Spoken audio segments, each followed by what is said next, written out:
Thank you. Thanks to all of you for allowing me to intrude on your day. I know everything usually goes pretty smooth. Lisa, how are you? I call her Dr. Rowe from Langley. I know all of you know her. I've had an opportunity to meet some of you, particularly those from Boeing. I'll single you out because I promised that I was going to use you in a good way, okay, in my comments today. But I want to thank Jawan again for inviting me to come out. Pete, thanks very much to you for providing the facilities and for allowing me to spend just a little bit of time with some of your leadership team. As I said again, I apologize for not being able to spend more time out here, but I will be back. The long history of aviation comes alive out here, and it should be hopefully coming alive again in this conference. As a trained pilot myself, who doesn't fly very much anymore, and so it was really thrilling for me to get over to the VMS and have an opportunity to fly a tilt rotor aircraft this morning. And I've been in the simulator before, but still have not flown the Osprey and probably won't get to fly it. So that was the closest I'll get to a tilt rotor aircraft, but I had a good time. And I did not crash. But I love just being soaked up in this atmosphere. It allows me to come alive because Washington's okay, but we don't do this kind of fun stuff most of the time. I have to say, on the plane ride out here we came in from Indianapolis after having spent yesterday at Purdue. I was daydreaming a little bit about what some of the aircraft of the future will look like. And I tend to do that a lot. And that's why it was really special to have an opportunity to get in the tilt rotor simulator this morning, or this afternoon, I guess, because as I was telling some of the folk over there, I have long believed, since the Marine Corps decided that we were going to go with the Osprey, many years ago, after discovering the XV-15 that NASA had worked on, I remember telling people that this is really the wave of the future. And while we are not there yet commercially, I really do believe that tilt rotor aviation is going to revolutionize a lot of the things that we do. Having served on a board of an oil company, I'll tell you, we have to start evacuating offshore platforms days in advance when there is a threat of a storm or something like that. Something like a tilt rotor aircraft that can travel 300 knots or better cuts the time that you'd have to take to evacuate crews to hours instead of days. So in terms of dollars saved, it's incredible what I think tilt rotor aviation is going to do, not just to that industry, but to the commercial world in general. There are a lot of amazing concepts on NASA's Aero website, and I know there are a lot of great ideas and vibrant imaginations in this room. I hope this summit is productive for all of you as well as for us in NASA, both as individuals and then as the field of those in the field of aeronautics. My plane ride, really my whole airport experience today, it wasn't too bad, believe it or not. But in the future, I think it'll probably be a lot better. Quieter and more efficient flights will mean none of us will have to worry about, that our air travel is polluting the air or that it's polluting the sonic environment of our neighbors. I'm hoping you're all dedicated to helping bring about these important improvements in aviation. Your work here and in the future will have a huge impact. I often find myself having to explain to people the benefits of space exploration to life here on Earth. But in aeronautics, the positive gains from what we do should be a little easier for anyone who has ever walked through an airport and struggled with our air transportation system to see these benefits. Our critical responsibility is to those who feel anxious because of the long distance they have to travel to reach an airport, the crowding they experience upon arrival at the terminal, the departure, en route, or arrival weather, or concerns that the technology on the planes may not be up to dealing with problems that they guess they're going to encounter in the sky. That's why we're so excited at NASA about the opportunities we are being given in the coming years to help develop solutions to some of our most pressing aviation problems and create the next generation of air transportation systems that will last for generations and make us all safer and make the planet a better place. That's a huge challenge, but we at NASA enthusiastically accept it. Just as I like to tell scientists and engineers who send our human and robotic missions out into the cosmos, you are contributing to national goals and helping people in the work you do every day. We're going to make measured progress leading to an ever-expanding accomplishments to meet the myriad increasing challenges. This is our challenge, to shape the future in aeronautics. Over the past 70 years or so, air travel has become one of the world's safest modes of transportation and a vital part of the world economy. But even with this tremendous progress, new challenges continue to surface. It's no secret that our airports and our airplanes are getting more and more crowded. In the United States, 60 certified domestic carriers operate more than 28,000 flights a day. Last year alone, they moved more than 700 million passengers, a number that's forecast to exceed 1.2 billion by 2030. Here's what the sky overhead looks like right now, and that's real. That looks like a traffic jam to me. Just imagine what it will look like 20 years from now with almost double the demand. And imagine the demands on air traffic controllers. Our aging air traffic control systems need new capabilities, new technologies, and new ways of looking at the big picture. As we are doing in spaceflight, we're looking at where we want to be, not just a few years down the road, but decades from now. And we're making decisions about what we need to do today to get there. Today, commercial aviation provides jobs for nearly 1 million Americans. The aerospace manufacturing industry provides the nation with a $60 billion trade surplus. But the capacity of our system to operate the way we do now and the increased traffic's toll on the environment and our system's own infrastructure are factors we need to address. We need to make some changes, both in the design of aircraft and in the way they transit through our skies, to not only maintain but improve safety and efficiency. Yes, I'm going to use a word that has become integral to my vocabulary. We're going to have to innovate. NASA Aeronautics is finding answers to the challenges we face. For decades, NASA has worked to improve the performance, efficiency, and safety of our aviation system. Nearly every airplane that exists today uses technology made possible in part by NASA research. We're present in the innovative aircraft themselves and the air traffic management systems that help make them safe and efficient. When it comes to NASA's contributions to environmentally friendly aviation, the list of technologies we have developed that are in use today is long and comprehensive. The most recent example is the Chevron nozzle. I was talking to my Boeing friends about this. This is similar to the ones that we'll be flying on Boeing's new 787 and 747-8 airplanes. Another thing I'll tell you about this, it's not in my comments, so somebody from Boeing can stop me if I get it wrong as the Dreamliner is taxiing out there. When we were in Farnborough for the Farnborough Air Show, I got an opportunity to look at that airplane up close and personal and the Chevron nozzles, and as we were standing there, they were explaining to me about the memory alloy of which the nozzles are made.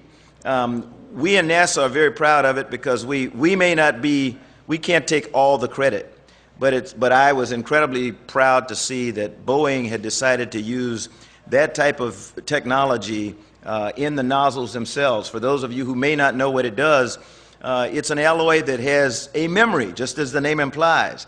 And it knows that if I was at this altitude and it was this temperature yesterday, and I got the best efficiency by squeezing down myself to be this size and let the airflow come out like this, that's good.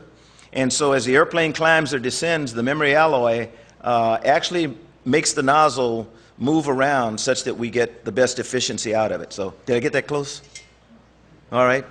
Boeing guys, was that close? Huh? That's okay? You're going to send me some notes and, okay. We'll get it right.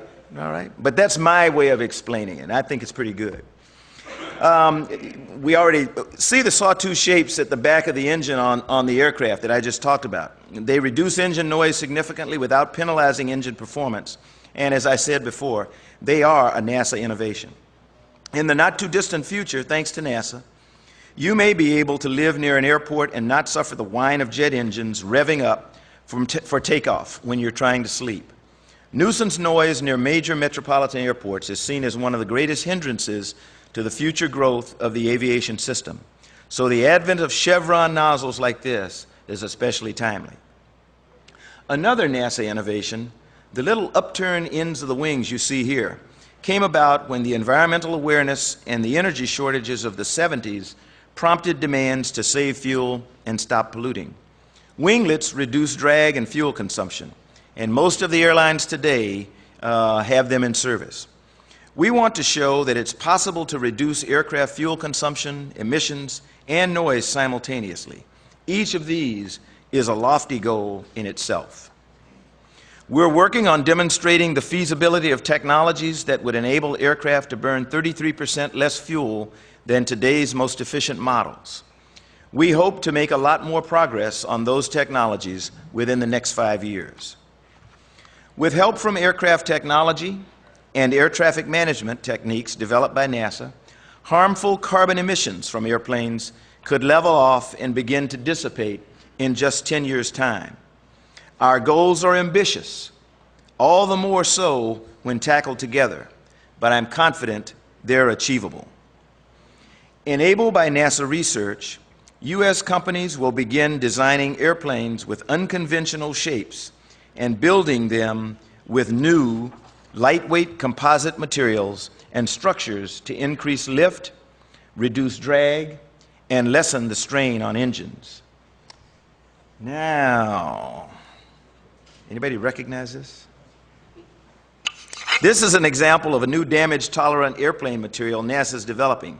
It's called Perseus.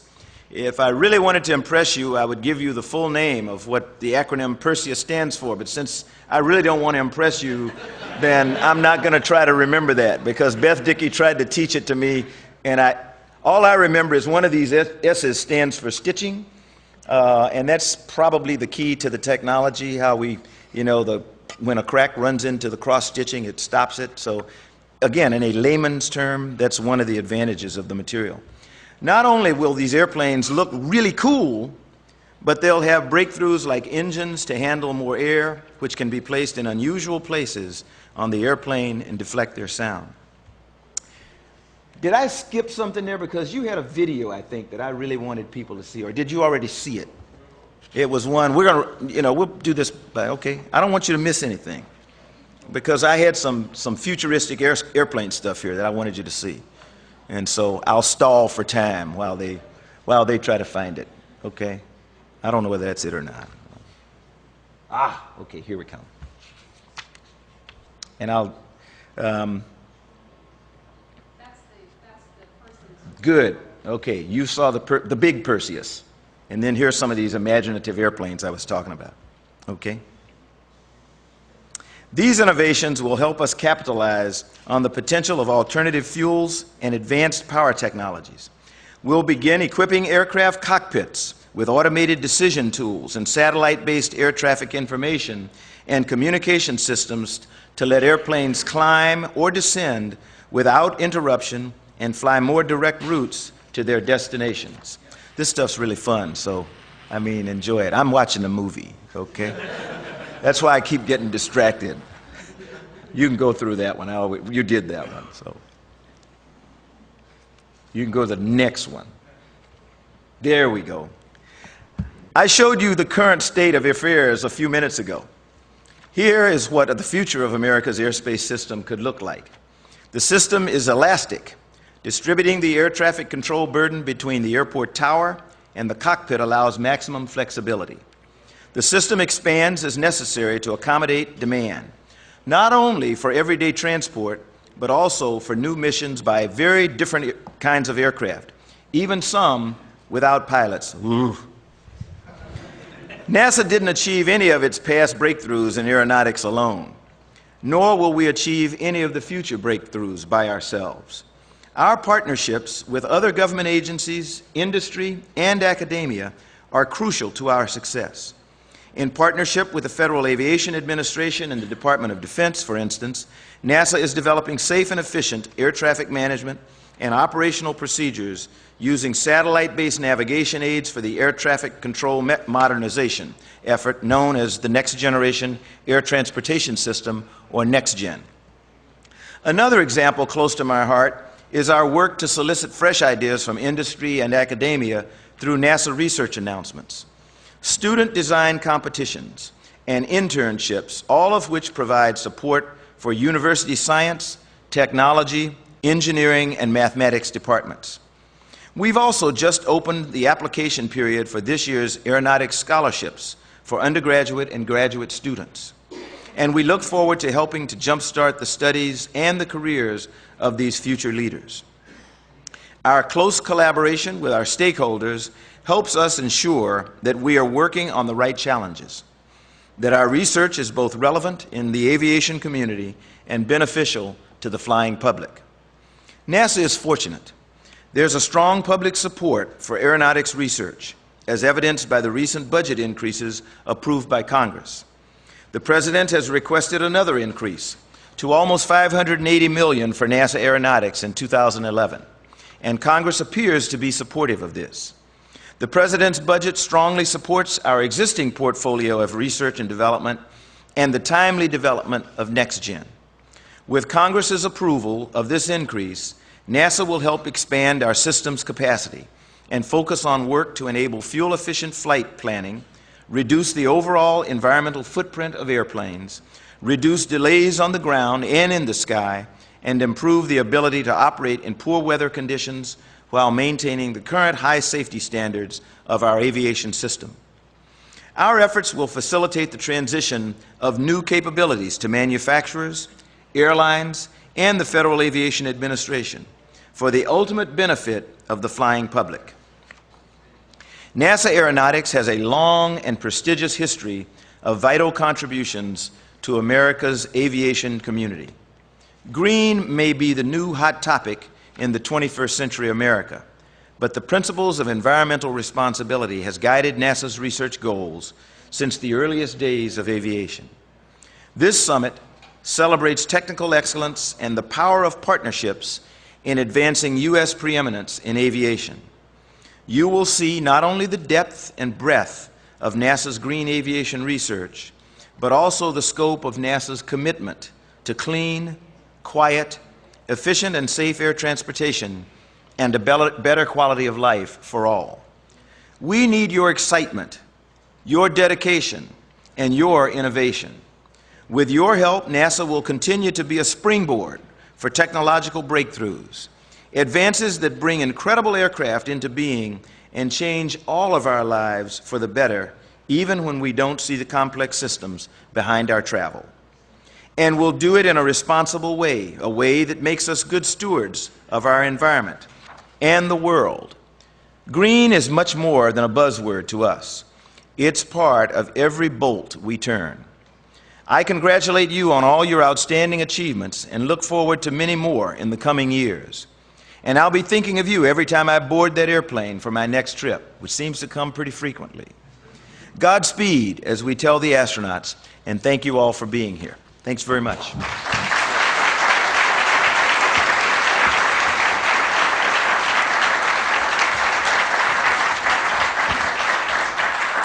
We have about 5 minutes for questions. If anyone would like to ask the administrator a question, let's do as we did this morning. Please raise your hand. We'll get a microphone to you. Wait for the mic and tell us your name and your affiliation. Any questions here at Ames Research Center? Here's one in the front. And if they're really hard, I brought my driver, because even my driver can answer the hard questions. Not really. But. Doctor, it was a very good presentation. Thank you. Very entertaining as well as educational. I'm K.R.S. Murthy, President of Silicon Valley Engineering Council, council of all the engineering professional societies, as well as a solar company CEO. What we need is a software programmable composite material in addition to being a memory alloy, memory alloy has its limitations in terms of programmability, and a software programmable composite would be the ideal one going forward in terms of materials, advanced materials. Anything else in similar lines that is there in the advanced materials that NASA is working on? You know, I really am going to refer you to somebody, and I'm going to ask, I don't know whether Jaywan has an answer. I don't know the answer to your question, but okay. I think what he's asking is, are any of us working on software? Yeah, eccentric materials, okay, which can be software programmable. I will throw that question out because I don't know the answer. Okay. So what we've done is we've broken the program down into 3 parts, a near-term, mid-term, and longer-term part. So I think what Mr. Bolden showed us, this new Perseus material, is sort of near-term or mid-term. The question you ask is more of a long-term nature. A lot of development time needed for such a material system that you're talking about. We do have a small effort in nano materials. We do have, as far as people thinking about programming nano material or morphing material into shapes via computer software. I'm not aware of any groups within NASA that are doing that. I know it's an emerging area of interest, but we don't have a very large effort in that area. Any universities represented here? Just out of curiosity? One back there? You know, 2, okay, at least. As I said, I was at Purdue yesterday, and I was, I thought I had a feel for what they were doing. They are really, I mean, doing some incredible stuff that I would have never imagined. Some of it is really way out there. My guess is what you're talking about is probably going to come from a young researcher on a university campus. People my age don't even think about it, to be quite honest. We have, through the Office of Chief Technology, if our budget goes through the way we want it, we want to be able to award 500 full scholarships for graduate and postgraduate work in technology and technology development beginning next year. And some of you may have already received queries from us trying to find out what are the areas that we need to award those, in what areas should we award the scholarships to be relevant to you. Because I think as we get more money back on university campuses, we are going to find the answers to some of the things you suggest. But yeah, okay. Any questions here at Ames? Here's one on this side. Mike's coming. Hi, it's Tom Hicks from Boeing. I'd just like to hear you speak a little bit more about the value long-term about partnershiping with industry and how that benefits both sides. You know, Tom, is it Tom? Yes, Tom. I got it right? Okay. The thing is, the way that NASA has come through the years, even from its NACA days, has been an incredible partnership with industry. Some of us have forgotten that. And I think if we look at where we want to go in the future of human spaceflight, the only way that we're going to be successful in doing what President Obama has charged us to do, and as he understands, is that if we get back to forging that partnership such that we work collaboratively with each other, that we share ideas with each other, and that even when we think of new technologies and new ideas, we turn to you to actually take it through to fruition, because that's not what we do. We get in trouble, when we try to isolate ourselves from industry and pretend that we do those things. We do need to have engineers who are capable of going to any manufacturing floor, and overseeing a project if need be. But the partnership between industry, academia, and NASA, and our international partners is really going to be critical. We don't see quite as much of it in the field of aeronautics because of some export-import laws and the like. But even there, Jaywan, in his travels internationally, we're trying to find better ways that we can collaborate with some of our international partners. We're able to do it a little bit better in science than in anything else. But in aeronautics and even in human spaceflight, it gets to be difficult sometimes because of the export laws and restrictions, but the Congress and the President and the Secretary of State and the Secretary of Defense are working really hard to get some of those things eased, if not turned off. Okay. Hope I answered your question. Okay, we have time for one more question. Anyone? We do not appear to have any questions on our virtual network either. One last chance here at Ames. Then I have one question. And it is not a rhetorical question. And that question, as I kind of implied in my comments, is will you all help us? You know, we really need ideas, whether it's in aero or science or human space flight, because we don't have a corner on the market. I have an incredibly talented group of 18,000 plus young men and women. And young, I'm young, okay? Because I feel incredibly young. My body tells me sometimes that, you know, don't believe it, but I feel young. And so when I use the term young, I mean everybody in this room and everybody who's back at the NASA centers. We have a lot of ideas, but we don't have a corner on the market on the best ideas. So we really need for you all to make that collaboration, you know, that Tom asked about, to make it real. It's one thing to say we want to collaborate, but if you don't come to us and put demands on us and tell us what kind of facilities you need, because we're going through a very difficult time now in trying to decide, you know, what do we have to have in NASA in terms of infrastructure. We are oversubscribed, overpopulated, over everything. If you talk to anybody representing any of these centers here, or you talk to J1, we would love to keep everything that we have because we figure one of these days somebody's going to need it. Well, we can't do that. And you all probably know as well as anybody what you foresee coming down the road in terms of technology development and the facilities that are going to be required to take the ideas to fruition. So talk to us. You know, if there's something that you need to let us know. If there's something you see no need for, particularly in the area of facilities, then let us know because it will help us with our decisions that we have to make in the next year, to be quite honest, if we're going to be able to fund the kinds of things that we want to do in the future. But thanks very much for letting me spend the time with you, and thanks so much for participating in this conference. Thanks.